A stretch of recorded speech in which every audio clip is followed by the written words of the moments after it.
Such an honor to be with you here today, talking about resilience, something that, I'm such a believer in the importance of it. Because really, when it's come to mental health and trauma, I've been through hell and back. But I've come out on the other side, a stronger, more resilient version of myself, because I had a plan with perspectives and principles guiding it. And through that ascent, through that journey and the creation of my blueprint, I came to realize that we will all experience unwanted suffering. It is inevitable. We will all experience pain, death, hardship. It's not a matter of if, it's when. But the beautiful thing about life and our hardship that is waiting in the winds is it's somewhat predictable to a degree. And if something is predictable, it can be preventable.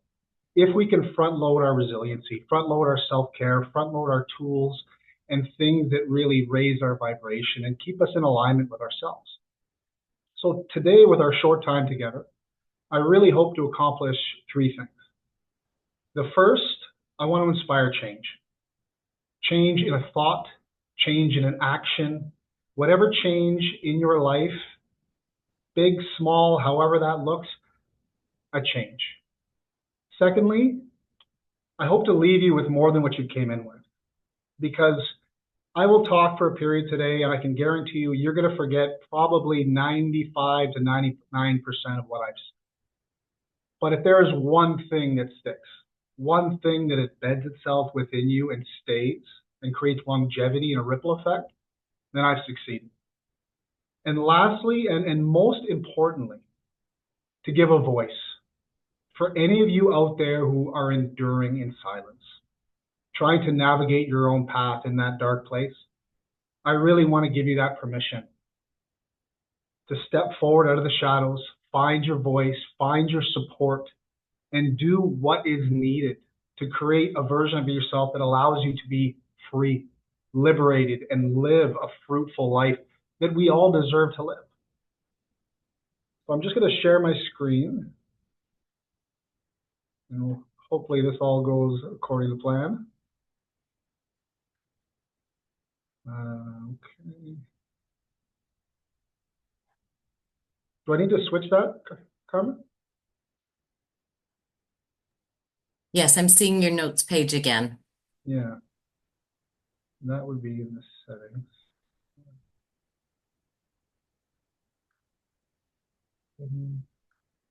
There. We're good? Perfect. Beautiful.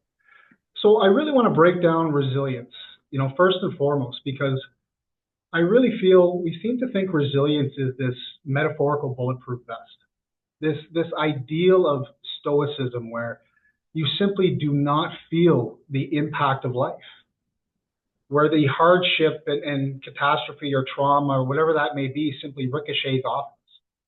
But this is, couldn't be any further from the truth. Resilience, in essence, is the ability to get back up when we fall. It's the ability to endure and adapt and change our trajectory and our pathway with a thought or an action.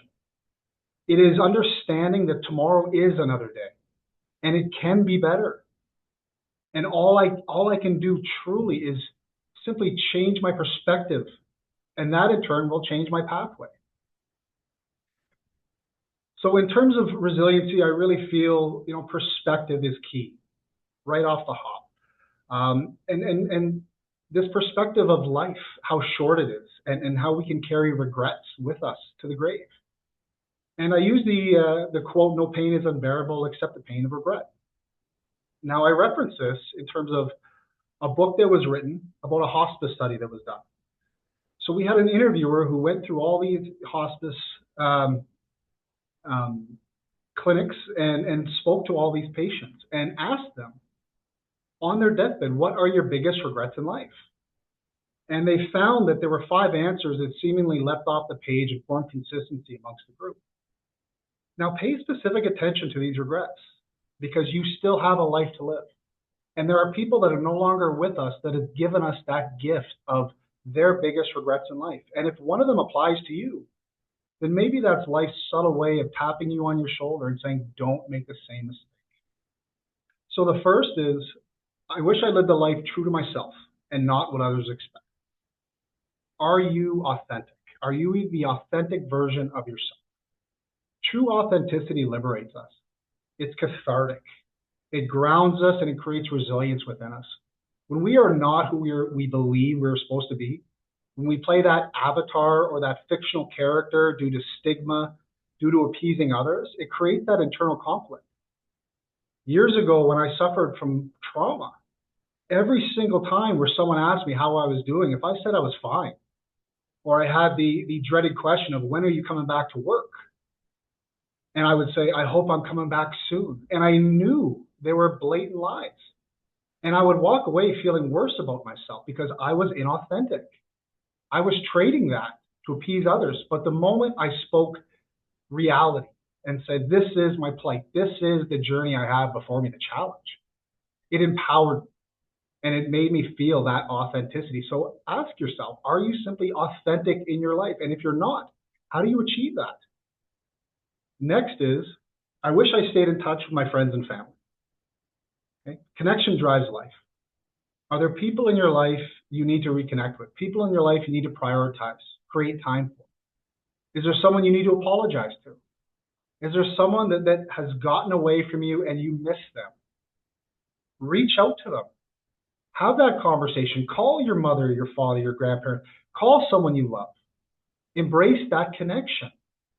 Because we only get one life to live. And these people in our lives that are our true inner circle, keep them tight, keep them close, and reach out to them. Number 3, I wish I let myself be happier. Simple question, very complicated answer. Are you happy? True happiness in your own life, happy with your own skin, happy with your surroundings, the life you created, happy within your mind. Tap into that and ask yourself that question. And if the answer is a no, then start implementing things that make you happy, that are good for you. This is the purpose of life. Find what raises your vibration, that lifts you up and gives you that energy. Prioritize it.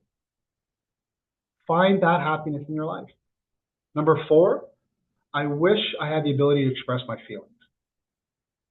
There was once upon a time I did not have the ability to do this. And I chose to walk that path of suppression. And I can tell you, it is a terrifying path to walk through and walk down. Can you express your feelings?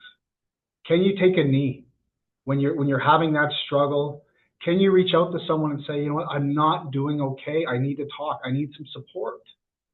Can you fight for yourself? The ability to know how to express your feelings is the ability to know thyself. And when you're comfortable with, this is how I feel, this is the challenge that I presented, I can navigate through it. But first, I have to speak it into existence. Because we heal out loud. We heal when we're heard. So find that voice to express your feelings and find that path that can carry you to a different version of yourself, a stronger version of yourself. And last, and certainly not least, I wish I didn't work so hard.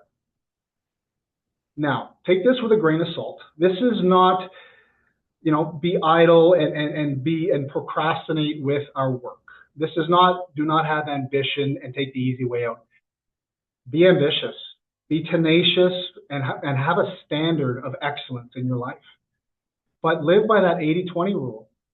Do not give 100% to your work. Do not give 100% to an ambition because you're leaving nothing on the table for anything else. If I'm coming to work, and I see this with officers, they come into work for that 12-hour shift and they give everything. Every ounce of what they have, they give, and they ride that hyper-vigilant state for those 12 hours. And then by the time they come home, they have zero. Zero for themselves, their life, their family, their spouse, their loved ones, their children. Okay, this is not the meaning of why we're here. We don't live to work, we work to live. So ensure you are giving all that you can with your ambition, but always leave that extra 20 for your life, for the people in it, and embrace it. So when we look at change, understanding the catalyst to change is very, very important. Otherwise, we wander aimlessly and we don't really know how to set off that change. So when you look at there's 4 seasons of change. The first, this was my pathway. When you are hurt so badly, you have to change. I was at a point where my trauma was so bad, I was so unhealed, I was not embracing any progress because I was just allowing myself to accept this was who I was. But it was toxifying the rest of my life. And I was on the verge of losing my wife. I was on the verge of losing my daughter, my family, and taking that next step forward alone. And that hurt me so badly that I made the choice I was going to change no matter what. I was not willing to lose my marriage. I was not willing to lose my daughter for half the time. I had to heal because it hurt so badly that I had no other choice. That was my rock bottom. I don't necessarily agree, or not agree, I don't necessarily recommend this one. If it is your pathway, embrace it, but it hurts. The other three is what we can tap into in our daily lives to create change in our lives. The first, when we see enough, we're inspired. What inspires you? What can you surround yourself with? What can you take in that gives you that inspiration to change? Next, when we learn, we're capable. Is it just a matter of learning what you need to do? Draft someone who's already done it. Be a sponge. Read something. Educate your mind that allow you the strength to be able to formulate that change. And last, when we receive enough, we're capable of change in the forms of love, support, guidance. Is it simply a fact of you need to reach out to someone and have them give you that nudge to seek support? Do you need someone to walk this path along with you? When we understand how change occurs, we can implement it each and every day. So be mindful. What inspires you? How do you learn? And who do you need to bring along with you in this journey? So in everyone's journey, I'm sure we've all been at the receiving end of a name, not a diagnosis for most. For me, yes. But the notion of to love who you are, you cannot hate the experience of this shape. Very Coles Notes version. In my younger days, I had hearing issues. I had speech issues. My parents were told, James will always suffer from, very challenging hand-eye coordination. And then fast forward. In high school, I had an undiagnosed learning disability, and I had teachers basically telling me I couldn't go into an advanced stream and go into university because I had a learning disability. I was not capable of it. People will put ceilings over your head. Fast forward to my adulthood, I was one of the top collegiate basketball players in the country. I have become a national public speaker. I graduated university with 2 degrees, and those were all things that people said I could not do. And now when I experience trauma, I would see things like post-traumatic stress disorder, major depressive disorder, anxiety disorder, substance use disorder, acute alcohol syndrome. These were all names that were tied to me. And there was a point in time when I was very unhealthy that these were my defining qualities. I felt as though I had to introduce the disorders and the symptomology before the man, because that was more important, to let people know my pain, let people know my limitations in case I disappointed them. And I've come to learn that these diagnoses, right, they're an explanation. It's clarity. This is what I'm going through. This is what's happening within my mind, post-traumatic stress. It is not who I am. I am a person with an identity, with a name, with a family, with a history. Why would I cheapen that and allow PTSD and a diagnosis to be in the driver's seat of my life? So I really want to hit home that you're not your diagnosis. You're not your challenge.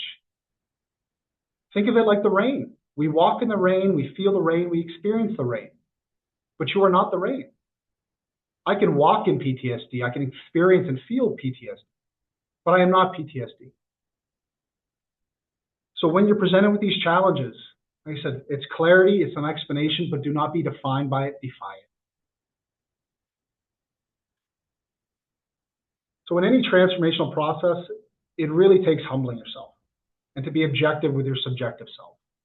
Now, this is the notion of if where you are is not where you want to be, it is a result of who you are, how you think, how you feel, your perception of the outside world, your habits, your rituals. Don't get me wrong, tragedy can happen, life can rock us to the very core, and we can endure a lot. And if you have endured anything in your life that has rocked you to that very dark place, to that pain and suffering, I'm sorry you've experienced that. But I'm also here to tell you, regardless on whose fault that was, it is still your responsibility to rise up and live. But in order to do that, we must step forward in humility, in understanding that we don't have all the answers. And we do have the propensity to be wrong. Otherwise, we wouldn't be in an unwanted state or place in our lives. So in order to make change, it's that acceptance piece that the thinking that brought me here cannot be the same thinking that gets me out. I have to unlearn, relearn, and reinvent who I am. The process of becoming is a process of unbecoming. And it is learning to take the path less traveled. Live through that trial and error and see failure as a positive. Because every failure is one step closer to success. And in your personal journey, if nothing is certain in your life, why can't anything be possible? Have that belief in who you are. Check your ego at the door and realize you don't have all the answers. I remember in my own personal journey, I struggled with a lot of moral guilt. And I was walking into a meeting with a chaplain. I'm not a religious person. I don't identify with a particular religion. I was literally walking in this church telling myself, this is the biggest waste of time. And I was counting the seconds till I was done to fulfill that obligation. And I met with this chaplain and we spoke for an hour. And there was one instance where she was praying for me and she was praying for my forgiveness. And then she said, I'm not praying for your forgiveness from God because you haven't. I'm praying for your ability to forgive yourself. And right there, that was just one moment in time where someone said something to me. And it identified with me so much that it set off a chain reaction in resilience, in self-forgiveness. I was not going to church the next day, but I walked away that day saying, I don't know what's good for me because I would have bet anything this was not good for me. And I walked out feeling wrong, but grateful. So when we are struggling, we need to try different things. Doing the same thing and expecting the same result, we all know that is the definition of insanity, right? Go against the grain in that journey. You will surprise yourself. So the only way out is in. Okay? Any kind of change in our lives, it hurts. Progress hurts like hell. And the path to less suffering is suffering. And the change and transformation that we crave and desire is always on the other side of that pain and discomfort we don't necessarily want to feel. But remember, your change, your transformation does not meet us at the height of our struggle. It does not meet us at the height of our motivation. It meets us in the depths of our surrender. When we are ready to absorb and lean into it and embrace our struggle with the intent of learning and following through and coming out on a different side. But where we go wrong with progress is we romanticize it. We seem to think progress feels good. It is this linear journey where everything you do every single day, I'm feeling better and better, and I will always be in that optimal state, and I will never come down from it. This is not the truth. Progress hurts. Progress can mask itself and feel and look like failure. And what makes progress even harder is a lot of time what we're trying to run away from, what we're trying to recover from, what we're trying to heal, becomes our source of comfort due to this perceived predictability. Right? I knew once upon a time what my depression would feel like. If I was having a depressive episode, if I was highly anxious and avoidant, I knew what that would feel like if I embraced it. I knew I would survive. I knew I would feel a lot of pain and it would hurt like hell, but I would survive. I did not know what being vulnerable and taking steps towards progress would feel like. I didn't know what saying I'm having suicidal thoughts would feel like. I need help, please. That scared me more than staying in that depression out of fear. Because sometimes we will choose a familiar hell opposed to an unfamiliar heaven. But remember, when we have that ideal of fear, both faith and fear will require you to believe in something that does not exist. Choose faith. Because fear does not stop death, it stops life. And the fears that we don't face become our limitations in life. So we are always choosing the pain of progress over the pain of any kind of hardship. And in choosing that pain of progress, prioritize your future self. What do they want?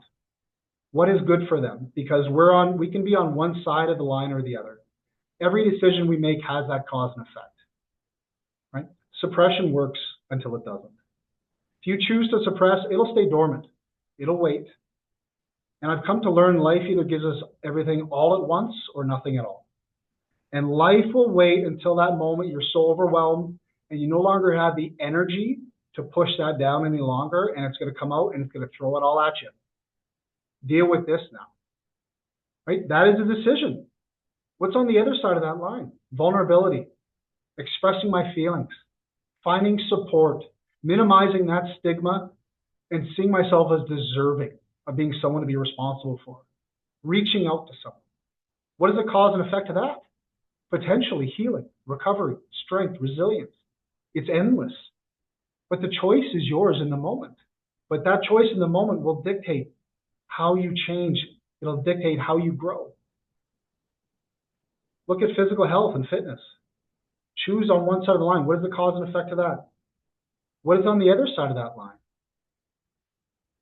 Being unhealthy, disease, right? These decisions are important because things like dementia, things like diabetes, and other aspects like that, they don't just start in their 50s and 60s and 70s. They start in our 30s and our 40s and 50s, right? The decision you make now is the catalyst to who you become later. So make that choice. And I'll give you a very, very quick example and a simple life example of that. Imagine you just finished a day at work. It is -30, it's cold, it's snowing. You get in your car, you haven't eaten, you just want to get home. That's all you're thinking about is getting home. As you start driving, you notice your gas light comes on. Now you have an internal dilemma. You have your voice that's seeking immediate gratification, and it could rationalize anything. No, you had a long day, you haven't eaten, it's cold. We can get this tomorrow. Let's put this on our future self. And then you got your future self. Discipline now equals freedom later. If I do it now, then I don't got to worry about it tomorrow. But let's say hypothetically, we choose immediate gratification. I will get it tomorrow. So tomorrow comes, you get up, you get ready for work, shovel off your car, now you're driving to work, and then you see that gas light come on.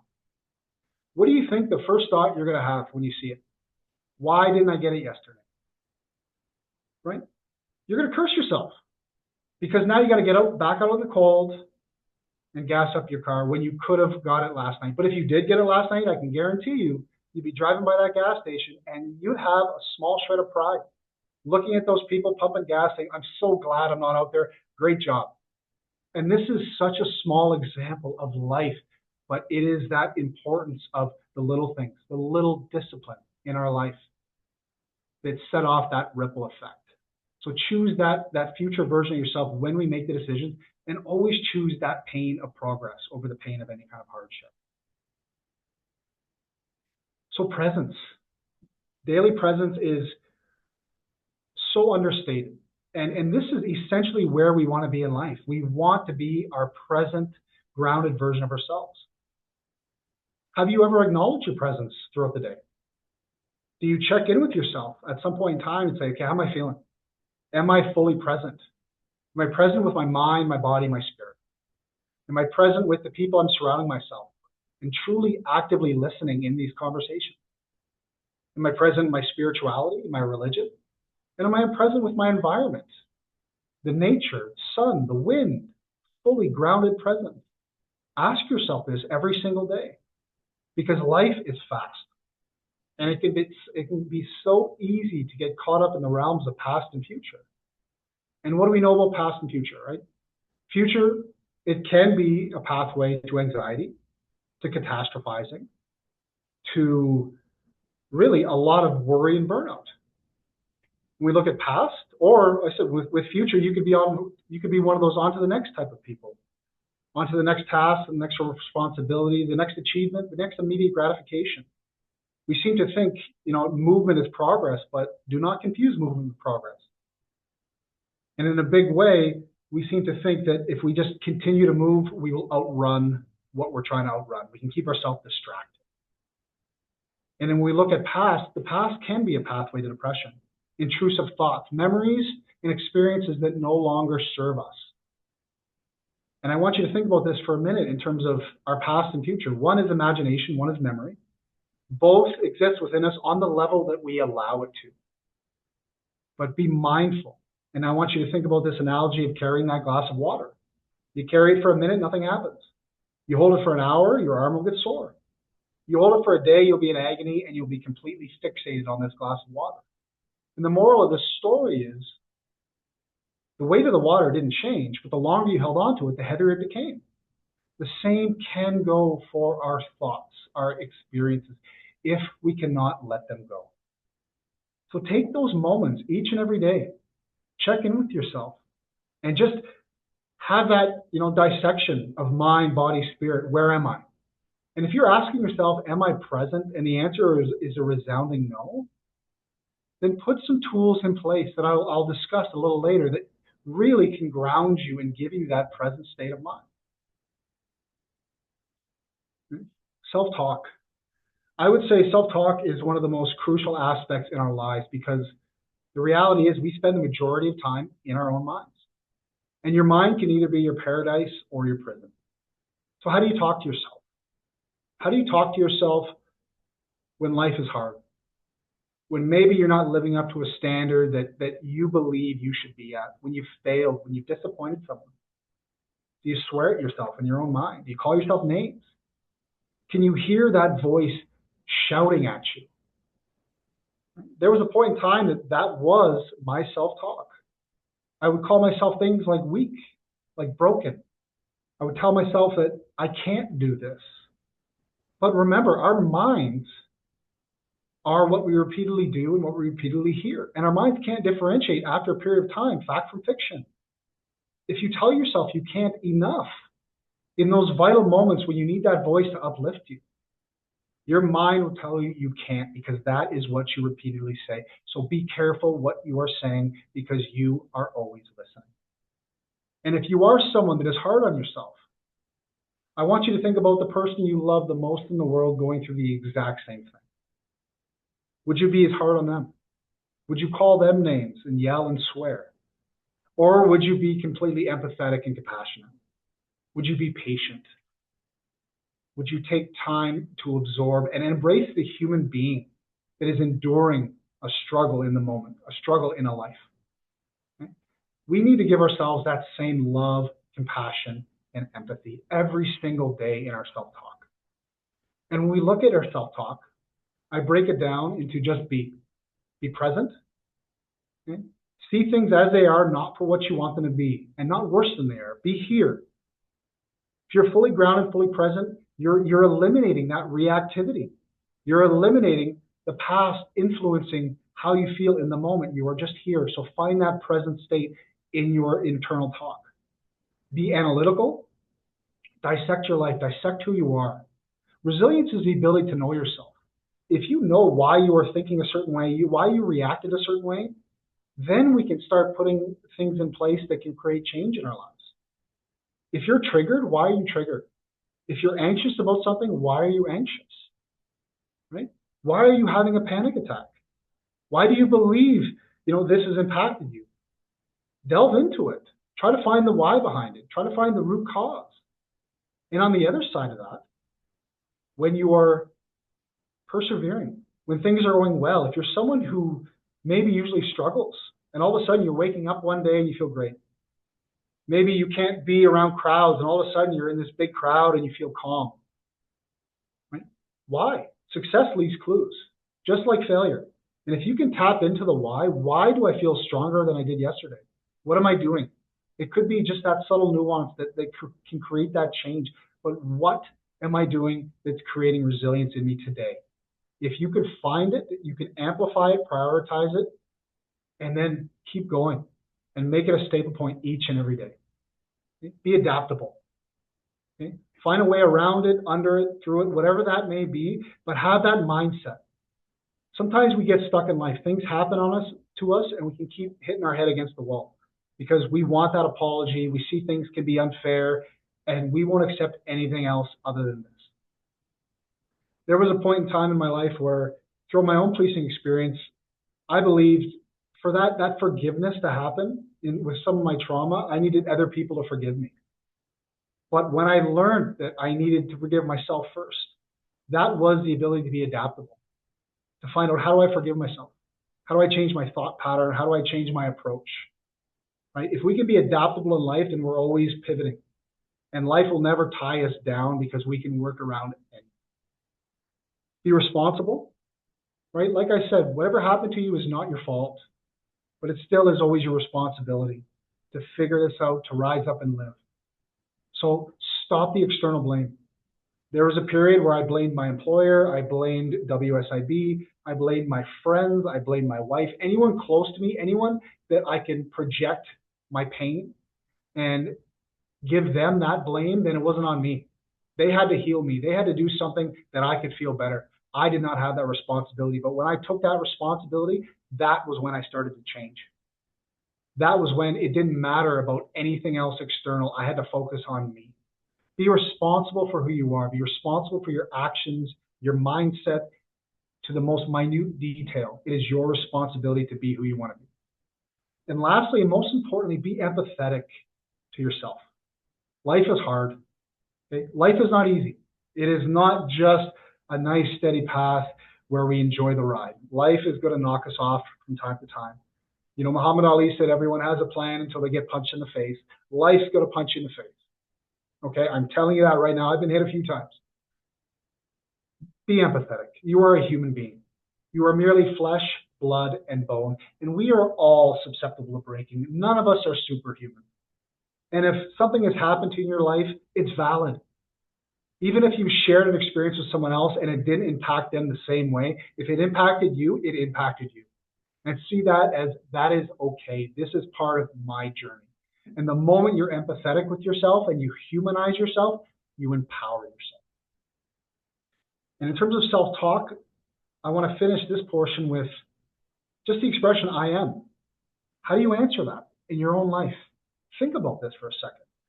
Because there was a point in time that if I was asked this question, I am a husband, I'm a father, and I'm a police officer.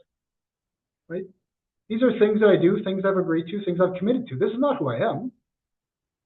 I'm 44 years old. I have a long life that didn't have children, didn't have a marriage, didn't have policing. What am I outside of those three things? If you had to answer this question and not put your job title, not put your marital status or your parental status, who are you? I am resilient. I am empathetic. I am loving. I am caring. These are traits of who you are. Look at yourself in the mirror, ask yourself, I am, and then finish that sentence. If you're going to take a journey into your own mind, take someone with you. Okay? Life is hard. And when we choose to do things by ourselves, we throw adversity in our own pathway. Like I said earlier, we heal out loud. We heal when we're hurt. When we stay in our minds, to be right, to validate ourselves, to not be judged. But when we speak something out into the existence, now it's real. Now we open ourselves up to support, to guidance, to whomever can give us something, right? Find who that inner circle is in your life. Who can you talk to? Who are the people that inspire you? Who are the people that make you feel safe, that bring your nervous system down? Who are the people that push you to be a better person, right? Define them. This is your inner circle. Take some time and think, who are the people in my life that if life really became chaotic, who can I lean on? Because remember, we have but three people in our lives. We have our leaf people. They're around for a season, but the moment it gets windy, they're gone. We have our branch people. They're around for a few seasons, but when the seasons really start impacting that tree, a lot of weight comes on that branch, it's going to break and they're gone. These are not your people. These are seasonal people. Who are your root people? Who are the people that have been there through anything? And you may have distance, and all of a sudden they come back in your life and nothing has changed. Who are your root people that you can give 99 reasons to leave, and they will find one reason to stay? These are your people. Prioritize them. They are like gold. But as we choose our inner circle, as we dissect it, Okay? Be very mindful, because who we are choosing to give our energy to, we are also getting their energy back. And whomever they are, whatever they're going through in their own lives, they will give it back to you. And I'll give you a short example. Years ago, when my marriage was struggling, I had two people that I confided in. One had a very strong marriage with a lot of marital values. The other had a rocky marriage, someone like myself. Do you think I got the same advice from both these people for the same problem? Nowhere even close, right? The friend with the very strong marriage, he would force me to see her side. He would force me to be empathetic. He would say things like, it's not you against her, it's you and her against the problem. Or he would call me out when I was wrong. He was trying to support me. He was trying to make my situation better. The other friend with the struggling marriage, it's her fault. I can't believe she did that. You should be so upset. I would be upset, right? He's projecting onto me, not maliciously, but he's literally throwing fuel on my fire, not trying to extinguish it. So who we reach out to for support, they will give you that energy. So be mindful. Where someone is in their life, what they're going through, they will give it to you. So choose wisely. Who you surround yourself with matters. You surround yourself with 4 negative people, I can guarantee you, you will be the 5th. Find people that inspire you. Find people that'll push you to be better. Do not just find people that'll make you stay in a place you don't want to be. Do not just find people that you can trauma bond with and talk about how awful life is, how awful trauma is, how awful depression, any kind of hardship in life. These aren't your people. Find people that'll bring you away from that thought. Be in it, but don't stay in it. Okay? Embrace those conversations in life. They are gold, and they can honestly pull you through some beautiful places and give you some amazing perspectives. So choose your therapy wisely. This is not a decision to take lightly. Okay? I'm an advocate of therapy. I was in therapy for a very long time. But for a very long time, I was with a therapist that didn't suit me, and I didn't understand it. I walked into therapy initially thinking, it's what I see on television. I sit on the couch or the chair, and I basically talk about whatever it is going on in my mind at the time.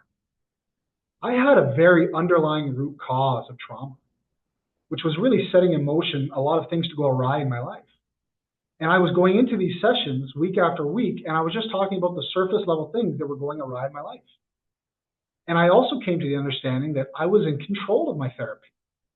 And if we are in control of our therapy, we will either unconsciously, subconsciously, or consciously protect ourselves. There are times we will walk in and we'll say, you know what, I don't want to talk about that because it hurts too much. I don't have the energy to tap into that. I've even heard people saying, I have to go grocery shopping later. I don't feel like talking about something this deep because I need energy to do something like that, right?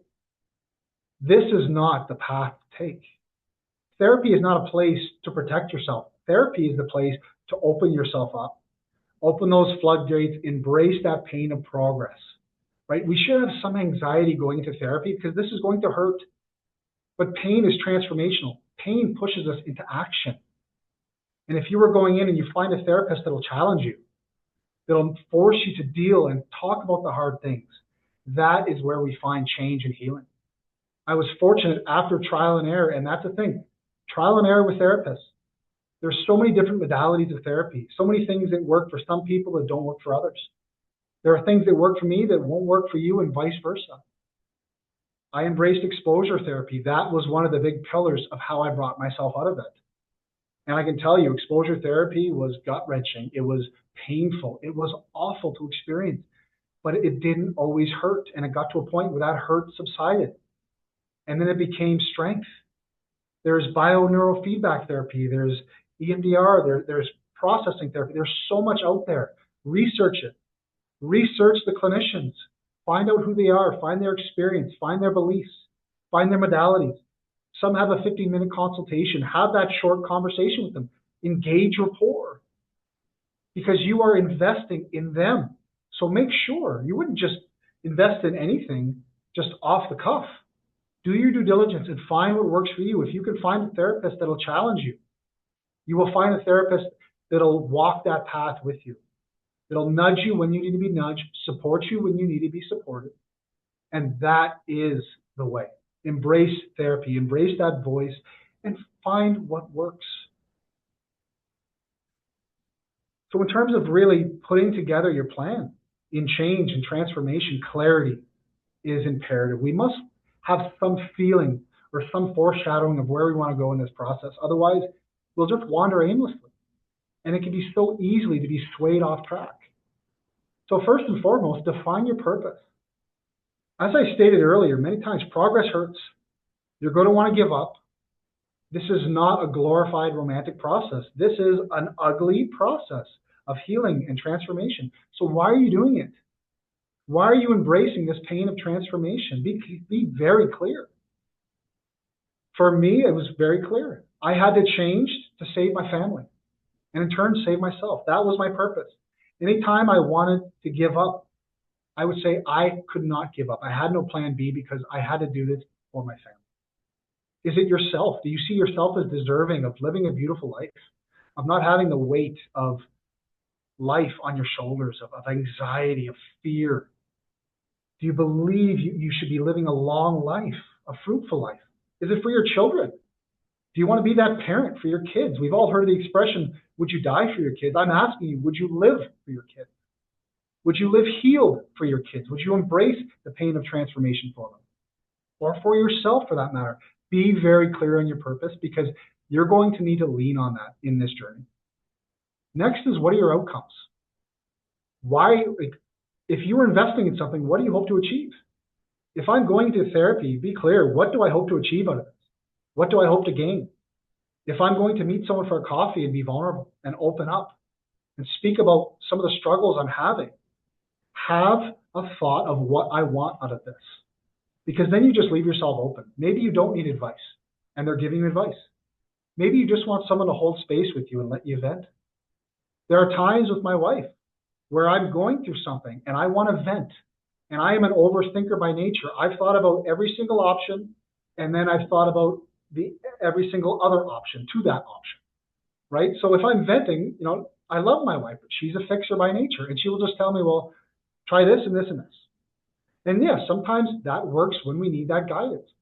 But I will tell her prior to, just hold space with me. Just let me get this out. Just let me listen. Let me feel safe in this moment. I don't need the solution. I just need to purge this energy out of me and get it out and feel safe in that process, right? When we can see our outcomes, we naturally gravitate towards that outcome. So be clear on what you see coming out of it. Next, what are your non-negotiables?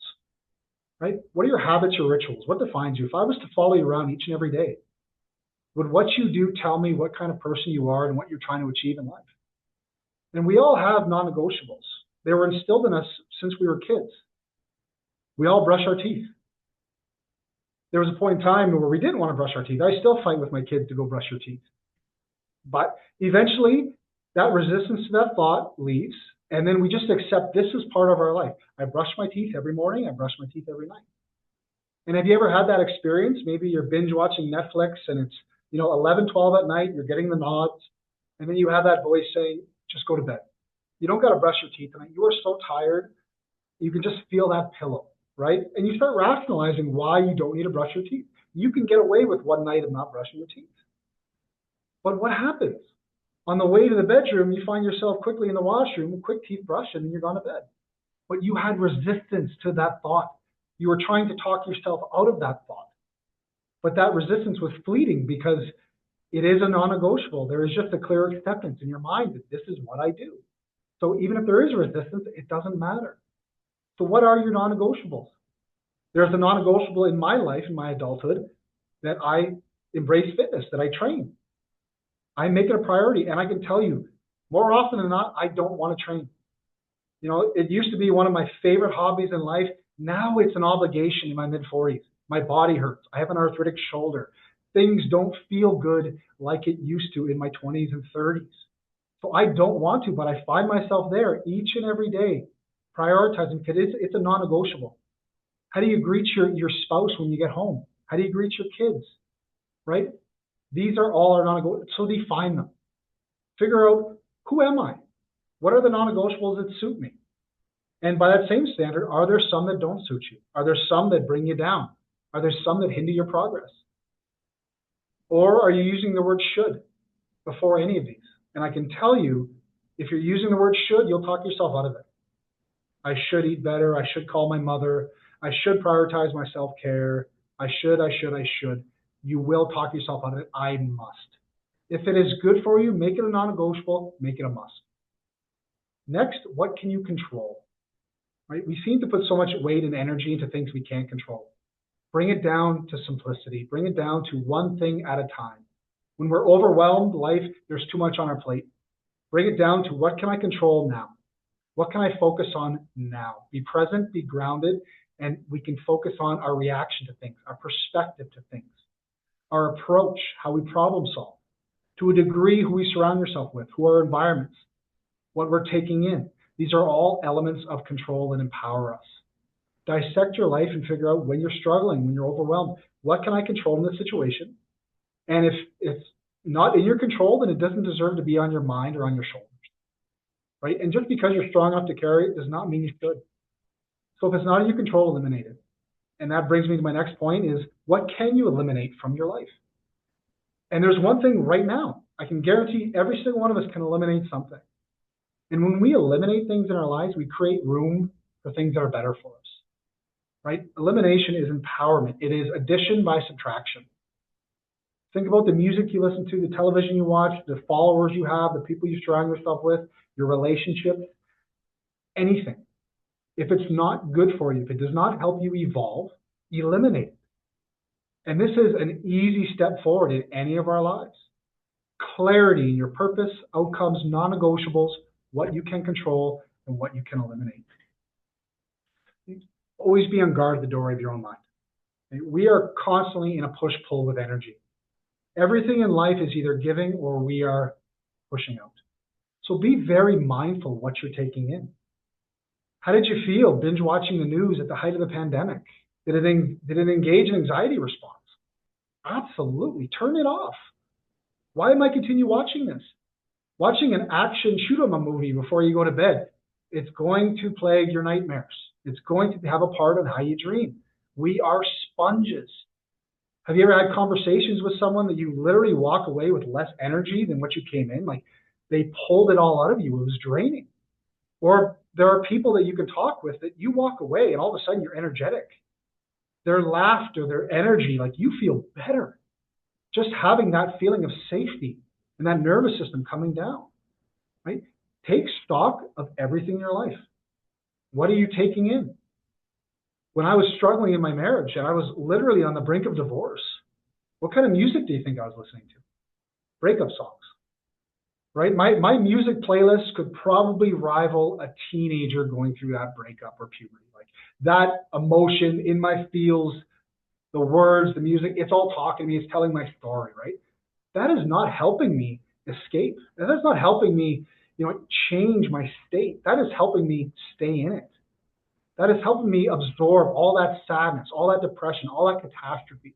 And all I had to do was put on a song, right? I got to a point that I deleted all music with an emotional attachment that was negative. I stopped watching programming that made me feel offset in terms of a negative way, in terms of an anxiety response, in terms of a sadness. There's energies to these things. Like I said, the people create boundaries in who you surround yourself with. Boundaries aren't selfish. Boundaries are empowerment. Boundaries are what we need in life for some people, prioritize it. Because remember, there's this old story of a grandfather and his grandson. And the grandfather says to the grandson, inside every one of us is a battle of two wolves. One wolf is every positive emotion experience we can have. The other wolf is every negative experience and emotion we have. And the grandson asked the grandfather, which wolf wins the fight? And to his response, whichever one you feed. If you feed your mind positivity, if you feed your mind anything that uplifts you, it will change your state. And there was a point in time where I could not control my thoughts. I could not control my self-talk. So I adopted the same approach to my mind as I did with my body. In the notion of bodybuilding and progressive overload. So what that means is systematically we add more weight on the bar after a period of time. So the bones grow denser, muscles stronger to support that added weight. Our bodies are a survival mechanism. And progressive overload forces the body to adapt. Hence the expression adapt or die. If I can't lift this bar up, it's going to crush me. Why can we not do the same things with our minds? So all I did was I started listening to as much motivational speakers as I could. Anything I was doing, if I was cooking, cleaning, showering, exercising, I was listening because my body was busy. Now my mind was open to receive. And if we listen to something enough, we are what we repeatedly listen to. I felt I would give my mind no other option but to adapt through applied pressure. And after a period of time of listening to these positive things, listening to resilience, listening to people with messages, it changed the way I thought. It changed my perspectives. So find something to educate your mind. Find something to inspire you, to change your thought pattern, change your state. Find someone to give you a different perspective, right? Always be on guard at the doorway of your own mind. When we look at energy, okay, if you're trying to create change in your life, energy is your life force. And energy comes and it goes, and it is finite. So be very mindful. Is the juice worth the squeeze, right? If I am investing in something, I am taking away from other aspects of your life. Just like I said, that 80-20 rule, if I'm giving 100% over here, I got 0 over here. So is this worth the energy of my investment? Is this worth, I am giving it away. If I'm meeting with someone, if I'm engaging with someone, I am freely giving what I have away. But if I am in a transformational phase, a chapter of my life, I want to change something. I need to be mindful. I need to treat that energy like currency. You wouldn't just freely give it away with anyone with their hand out. Be mindful and protective who has access to you, what has access to you. Because your energy will come and go. And I've seen this with many people in trying to change.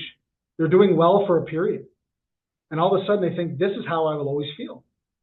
But the law of life, what goes up must come down. And eventually that energy will run dry and they will have that day where they feel horrible. And they will believe, you know what, all the work I did was for nothing. I've regressed back to the beginning. I am back. And literally that is what they're saying. But this is not the case. You're still in that transformational process. Your energy expenditure has just run dry. You're having a day with no energy. So now it's a day of prioritizing rest and empathy, prioritizing your habits, your rituals. And once that energy builds up, then you can keep moving forward. And that's why I ask you, how do you rest? How do you revitalize? Have you ever really asked yourself this and tapped into it? Like I said, resilience is the ability to know yourself. And if you think you're going to go through life and never feel the slightest bit of burnout, slightest bit of fatigue, slightest bit of, I got nothing left in me today, you're kidding yourself. Life will exhaust you at times. Life can feel overwhelming. We can get burnt out, and we do work in a burnt out culture in a lot of ways. How do you rest? And rest is not, I got to get to the weekend. I got to get to the holidays. I got to get to the cottage. If you have one, I don't, I'm jealous. But rest is, how do you bring your nervous system down? How do I feel safe? Rest is a state of mind. Rest is not binge scrolling your phone with the TV on the background and a glass of wine in hand. Okay? Rest is, how do I bring myself down? This could be breathing. This could be surrounding yourself with people who make you feel calm. This could be reading a book. This could be just going out in nature, going for a walk. What works for you, right? When you're tired, know how you rest. And immediately you can put that step in place and move forward. And on the other side of that, how do you revitalize? Because it is a push and pull relationship. Too much rest, you become lethargic, unmotivated, and lazy. Too much revitalization, you burn yourself out. You misconstrue movement with progress, and you just keep going with really no end in sight. So it is a relationship. When we rest, we bring ourselves down. When we've achieved that rest, now we prioritize revitalization. What makes me feel alive? What gives me energy? And this, once again, it's specific to you, not me. It could be the people you surround yourself with. It could be the hobbies that make you feel alive, that give you energy. Contrary to popular belief, exercise does not tire you out. Exercise actually gives you energy. I've never seen someone walk away from a workout saying, I regret doing that, and now I'm tired. People always say, oh my God, it's like a B12 shot. I feel great. I have dopamine. I feel amazing, right?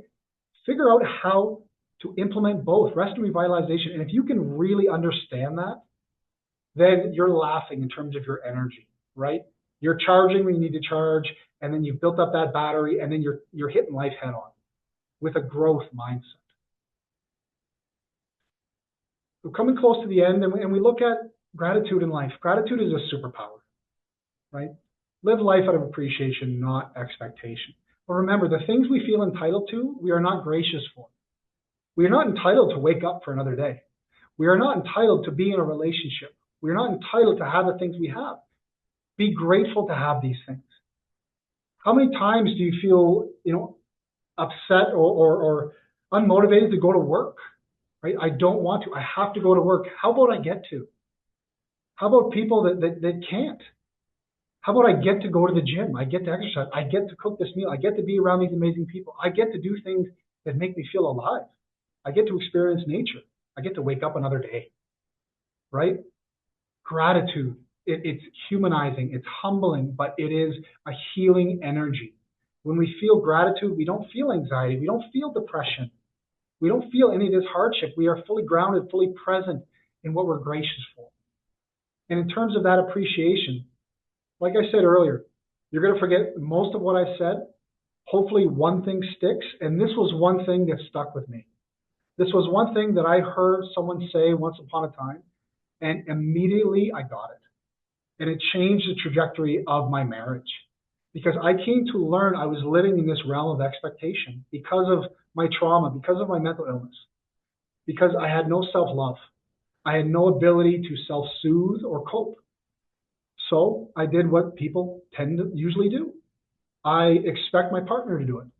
I expected my wife to understand the moment I was struggling, to understand when I was depressed, when I was anxious, without giving her any context. I was not strong enough to say, I'm struggling hard today, I'm depressed. I need you to be here for a minute. I need a hug. I need some guidance. I need something. No. I would sit in silence. I would stay in my head, and I would expect she should be comforting me right now. She should be helping. She should see how much pain I'm in just by looking at me. And if she didn't follow through with that, she's not supportive. She doesn't understand my pain, my trauma, right? This was the label and meanings I was giving her. But when I heard this expression, I said, I am very toxic in this thinking. And I can change simply by acknowledging what I'm appreciative for. So instead, usually when I would see her, I would, rhyme off what I was lacking. Now I was rhyming off what I was appreciative for. She's the woman who married me. She chose me. She's the woman who had my child and now my children. She's the woman who has been walking this path blindfolded without any clue how to walk it with me. But she's still here enduring alongside me. And the moment I gave those meanings, it immediately changed my thought process. It changed my approach to her. It changed how I loved and cared for her. So in your own relationships, your romantic, family, friendships, just be mindful of where we're putting that expectation. Because when we put expectations on others, eventually we will hold them in contempt. And expectations allow us to simply be disappointed. When if you trade that word of expectation and trade it with appreciation, it will change the way you approach people in your life. So build your resiliency toolbox. Like I said, I gave a lot of perspectives, a lot of principles, a lot of rules. But essentially, your toolbox is the ability to know yourself. If I was going to follow you around and life hits you, what are you going to lean on? I know for a fact when life is going to get hard, I'm going to go right into my toolbox. I'm going to find the right tool for the right job. If it's therapy, I'm going into therapy. I have no qualms about it. I haven't been in therapy for a very long time. But if I really needed to, I would make an appointment today. Breathing techniques. Like I said, maybe you have 5 minutes to center yourself, bring yourself back into alignment. Maybe it's the drive home from work, that transformational portal of taking off my work hat, going on to my personal life. Maybe it's box breathing, right? Breathe in for 5 seconds, hold for 5 seconds, breathe out for 5 seconds, hold for 5 seconds. On the ride home, you can use your windshield. Maybe it's Buddha breathing, breathing out through your stomach for 5 seconds, pushing out as far as you can, breathing back in for 5 seconds, repeating that 5 to 10 times. The box breathing I've heard works wonderful for sleep. I've had people say, by the time I get to box 8, I'm asleep, I'm done. This is just a matter of resetting yourself, grounding yourself to the present moment. Anxiety grounding. When I was conducting my own exposure therapy, right? Being around people again. And you know, I know someone's going to laugh at this, but I did it in the scariest place known to man, Costco on a weekend, right? It just instills fear in people. It is the ultimate form of chaos. In my opinion, Costco is, everyone just has a look when it's time to go to Costco, right? And I would use the anxiety grounding technique, the 5-4-3-2-1 technique. The moment I felt an anxiety response, what's 5 things I could see, 4 things I could feel, 3 things I can hear, 2 things I can touch, 1 thing I can taste.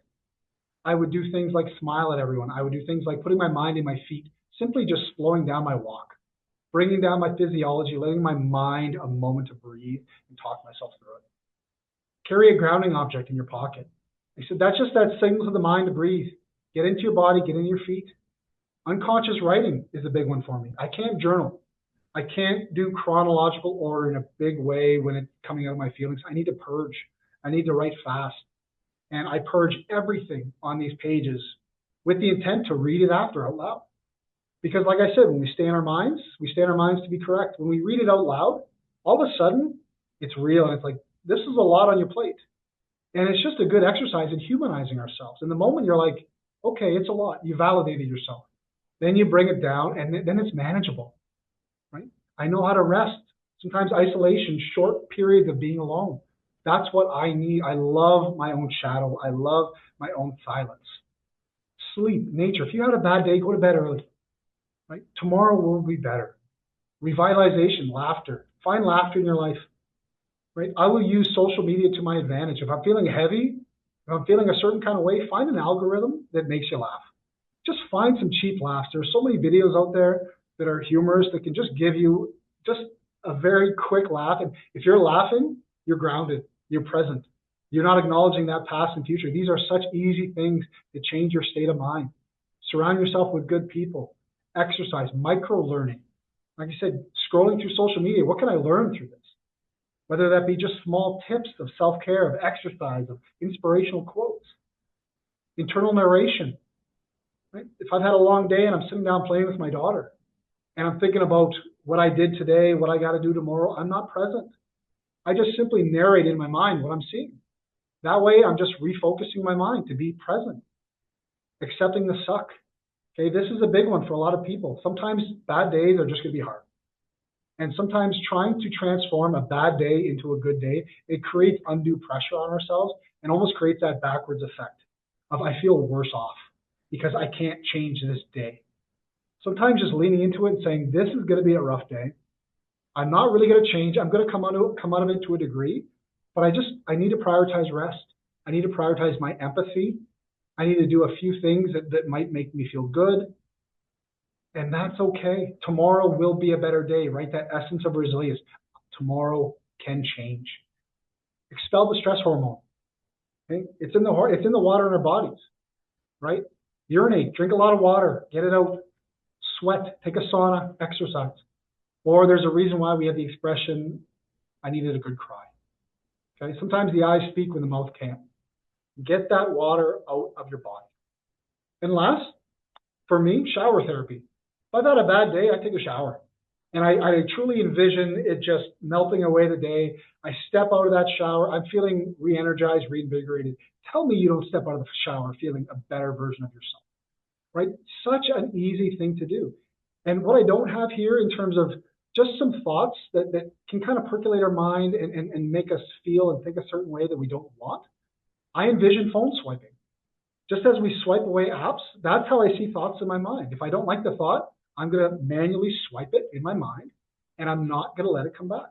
I'm going to change my path, focus on something else.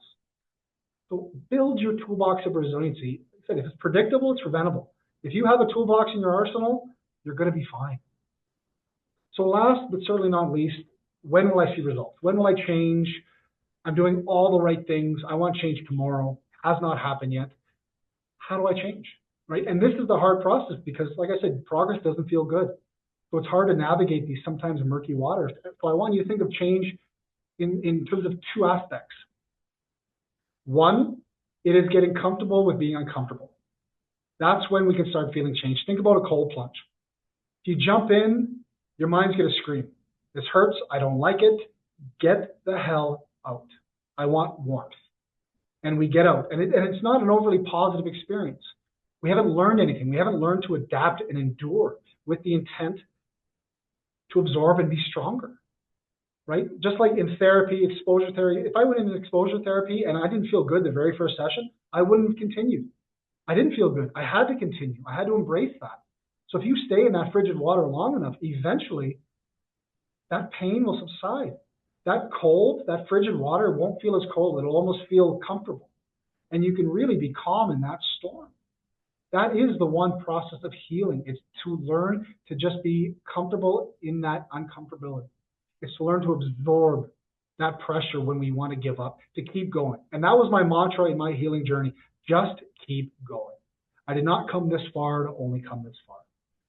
And the other aspect of healing, think about it like romantic love. If you've ever been in love in your life, we meet someone, there's endearing qualities, there's attraction. I want to invest. You don't meet someone and say, you know what, I have to do all these amazing things because I have to fall in love with you. That's my goal. I'm just doing this to fall in love. No, you're doing it because you're doing the right thing in the moment, which will create a ripple effect for the future version of yourself and the way you think. So with my wife in general, I would buy her flowers or take her on dates. I would do things like that were endearing, that showed how much I cared about her. And after a period of time doing the right things, all of a sudden something profound happened. One day I looked at her and I said, I love you. I didn't love her yesterday. I didn't love her the day before. I liked her a lot, but I couldn't conclusively say I am in love with you with that kind of raw certainty. And the same goes with healing. You do the right things for a long enough period of time, create the right habits, create the right people, the right principles. Eventually something's going to happen. Something's going to give way, and there will be that one day that you'll step into a newer version of yourself. It's just like fitness in the gym. You don't notice change for weeks and months on end, and all of a sudden one day you look at yourself, you're like, I'm different.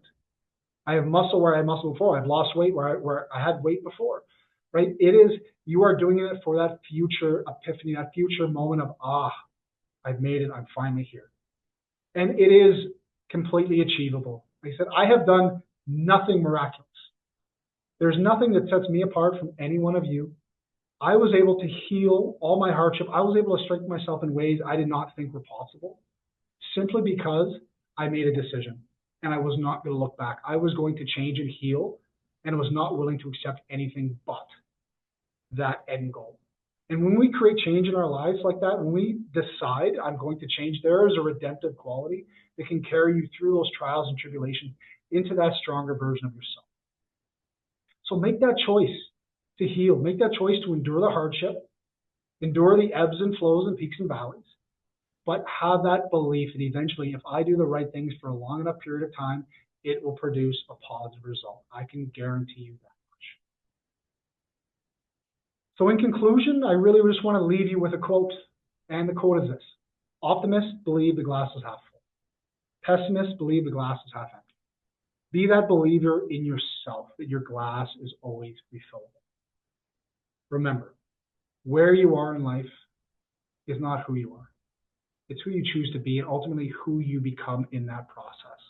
It's understanding that this life, these experiences, both positive and negative, are not happening to you, but they can happen for you if you can tap in, if you can figure out how to use it, how to strengthen yourself, how to move on, or how to move forward. Okay? Thank you, everyone, so much for your time and attention. Thank you for spending this gloomy Thursday alongside me. And hopefully I gave you something to think about, something to walk away with. And at most, hopefully I gave you a voice in changing your own life and truly becoming a better version of yourself, because you are all capable. Thank you very much. Thank you so much, James.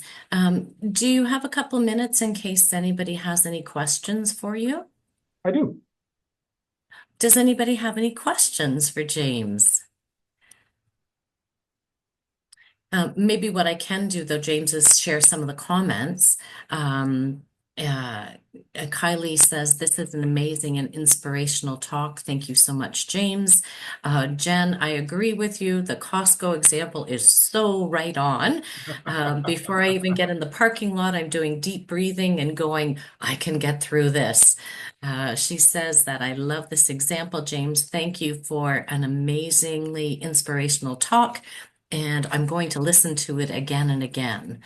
CB said, James, your words are riveting. I so appreciate your vulnerability and wisdom. I will be listening to this again. Much appreciated. Thank you. Lori says, thank you, James, for sharing so much wisdom and life lessons. I appreciate the simple things we can do to be present and grateful. Very engaging presentation. Susan says, congratulations on your recovery, James. Thank you for sharing the tools and perspectives you've learned throughout your journey. I too have experienced PTSD and MDD recovery. The statement, the only way out is in, couldn't be more true. Keep up the great work. It was truly great. I truly enjoyed it. Thank you. Thank you so much, James, to echo what everything, this is Tina, to echo what has been said. This is so appreciated. And again, thanks for your vulnerability.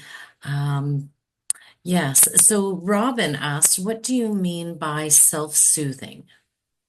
Good question. Really, self-soothing is that toolbox. Are those grounding techniques, that resiliency coping, the ability to talk yourself down and achieve that rested state. And like I said, I lacked that completely when I was struggling. And looking back, I said it is important to have these skills because life's going to come at you, and the moment you can pivot and use a skill, like I said it's instant empowerment. And Lauren has asked, how do you move past the feeling of this isn't me or these feelings aren't normal and get to a place that you can accept that? Well, it varies from individual to individual. Like I've seen people that have gone through PTSD, and it's that acceptance of this will always be this way. It really boils down to who you are as a person and the life you want to live. And I love the expression, if you hate something, you won't tolerate in your life. And I had to get to that point where I hated my mental illness so much that I would no longer tolerate it because for years I tolerated it. But ultimately, it's an individual decision on each of us on who we want to be and how much we want to endure and suffer in life. And I simply got tired of it, and that's why I really changed the pathway. And it just came with a decision.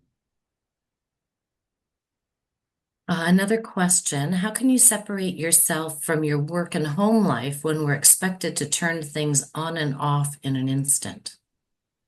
Like I said, toolbox, understanding how to be consciously present and understanding those transformational portals. And what I tell to a lot of police officers is we talk about the drive home. What are you doing on that drive? Are you simply riding on autopilot where your mind's so tired you can't think, or are you thinking about all the tasks you have to do tomorrow or everything you did today? Like something like that, value it as your transformational portal. This drive home is where I switch my state. It's where I leave work behind, and that could be, like I said, a breathing, something I'm listening to. Get into your body, put on a song and sing at the top of your lungs, right? Whatever it may be, just change that work state to home state. And that's different from each one of us. But something like that drive home, that's where I believe that change has to occur. Because it does not occur when we walk in the doors, because there are things waiting for us at times. I've also heard that people pick a landmark. When I pass the Esso gas station, that's it. I'm not thinking about work anymore. So I like you that. just turn it off. And I know for a lot of officers, they take their uniform off at the station. They don't bring work in the car with them, and then they use, some landmark to say, okay, we're done thinking about this for the day. So that's just some of Good the point. tips I've heard. Sue is asking in the toolbox, what is the part about self-talk dual interpretive versus rational? Thank you. I actually missed that point. So I have two voices in my head at all times. And I'm a believer you want that dual narrative in your mind. You want that one voice that's constantly interpreting life, right? But there is an emotion attached to that. And then with that rational voice, that louder rational voice, it took time for it to give you that volume, right? But that voice that is telling yourself, like, okay, what are the odds of this happening? You know, like you said, walking into Costco, right? We're analyzing, we're thinking all the worst case scenarios. You need that loud, booming voice to say, okay, let's spitball this for a second. What are the chances of something bad happening? What you know? How do I get through this? How do I breathe through it? It's that ability to calm that initial emotional voice down and really teach them how to walk through life, and then really dissecting your life in terms of being your own therapist, right? Why are you feeling this way? You know, your one voice says, I am in pain. Well, the other voice says, well, let's get through it. Why are you feeling this way? What can we do to change? So have that dual lingo where you're constantly interpreting, but you're rationalizing on that other side, and you're curving it to be, you know, who you want to be, and give that voice really the powerful narrative of progress. And Colleen is inquiring, are you still working as a police officer or are you in wellness full time? So I'm still a sworn police officer, but I've been in the wellness unit for the last 6.5 years. When I came back to work, I was off work for about 3.5 years. I had less than a 2 to 3% chance of returning to work. But through my healing, I really came to the realization that I need to use this. I felt I could help more people in doing what I'm doing through this lens. And it was me literally the very first moment walking into the station 3.5 years, going right to the chief of police and pitching him for this job and to create it. And then this was created by me, for me. And I've been here for 6.5 years, and I can tell you, you know, I say this with a gracious and a gracious lens, and but the amount of times I've heard people say, like, you saved my life. You know, to me, I'm doing what I'm supposed to be doing, and I'm just so thankful to have been that voice or to have been that guide through their own journey. Uh, and it's been the most gratifying experience of my life. So I've been doing this. I really don't know where my career is going to go. If I'm going to stay in this front, if I might pivot, I don't know. But right now, I am so happy and grateful for where I'm at. And Ryan is asking, you talked about overloading yourself with the energy that will ultimately change your outlook. Can you recommend a speaker or a podcast to start with? Oh, there's so many out there. I'm always a big fan of, you know, the Tony Robbins, Eric Thomas, Mel Robbins, all great speakers. Um, there's a police podcast. Travis, his name's eluding me, but like I said, it's there's so much out there. And what I want you to be mindful of, and when you're listening to these things, like I said, you're not taking everything in totality. You're sifting through all the fluff and trying to find those hidden gems. That one point that I can just take with me and keep with me. But search, because some people's voices will identify you, some won't. But there are so many beautiful people out there with beautiful messaging. Hey, and one last Travis question. House, yes. Thanks, Brad. How do you wrap your mind around returning to work in a healthier place when you know some of those same traumas can occur or the environment can be toxic? It's like I said, it's prioritizing your self care, but also, like I said, understanding yourself with if things that are going to happen to you in the future, especially in the role of police or public safety, you know, how to adopt a healthy perspective, how to adopt resiliency and knowing, yeah, this impacted me. Okay, I'm going to, you know, either go see my therapist, I'm going to lean on someone, I'm going to do some self care, whatever that may be. But it's understanding that things will impact you, and that's okay. But if you know who you are and you prioritize that toolbox, then okay, if something's impacted you, let's go into the toolbox and go into our self care mode, go into our resilience mode, right? To think nothing will ever happen, like I said, you're doing yourself a disservice. Plan for it. And that concludes all of our questions. So James, on behalf of the Crisis Workers Society of Ontario and all of the participants today, thank you so much, so much for sharing your personal journey and your insights. Your presentation was so informative and thought-provoking and inspirational. Your expertise on resilience is and was truly valuable to all of us. So I can't tell you how much we appreciate you taking your valuable time to share all of your knowledge and experiences with us. It was a wonderful presentation. Thank you again, James. Thank you, everyone. Have a great day. Be well. Take care of yourself. Thanks, James. Thanks, Thank everyone, for you. attending. And in the next couple of weeks, it'll be posted up on the CWSO website, so you can watch it again. And yeah, I really want the toolbox in suggestions. So, all right, have yourself a wonderful, I want to say sunny day, but yeah, spring rains bring flowers. So we're good. Thanks, all.